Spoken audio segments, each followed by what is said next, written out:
My name's Ian Childs. I'm the Client Relationship Director for K&T Heating. We're part of the SureServe Group, and I actually chaired a session on data and asset management, which I found phenomenally interesting.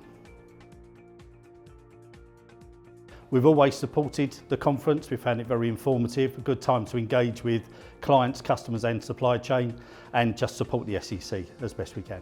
I think the benefits really are learn a huge amount about the industry. We can't be everything to all people. So sitting in various talks and subject matters, it's really opened my eyes to a couple of elements that I wasn't quite aware of.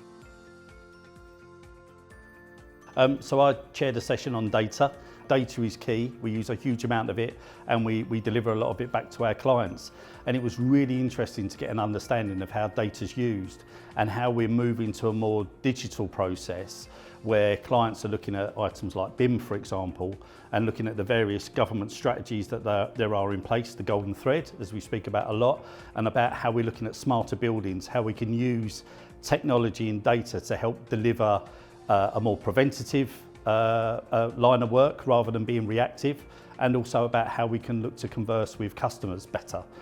So that data piece, and certainly on the digital side of it, was really enlightening for me, and I think there's a lot of good information we'll take back to the business after today's conference.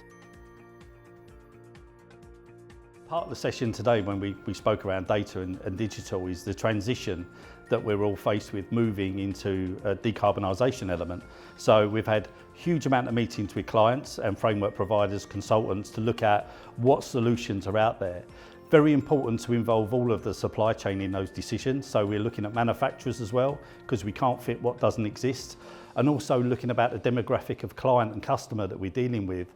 And we're actually hosting a number of workshops where we're bringing manufacturers in to talk through the solution. So we dispel a lot of the myths, because moving from a gas boiler product, which you get instantaneous hot water and heating, to something that you need to leave on for longer, typically an air source heat pump, and use that product in a different way, there's a massive education piece on that. But we also need to dispel those myths that electricity by unit is more expensive than gas, that the end user's bills are going to be a lot higher than what they currently are with gas. So I think that transition into decarbonisation is going to be a slow one, but I think with the products that we've got and the expertise we're starting to build, I think it will be a really good sector to sort of look at innovations which will then roll out into the private sector as well.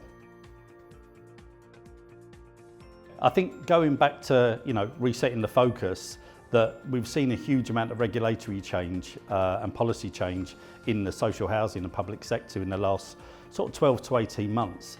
We're hoping that's going to stabilise now. So a lot of the subjects that we've spoken through today, I think that will really help us give that base platform to move off of.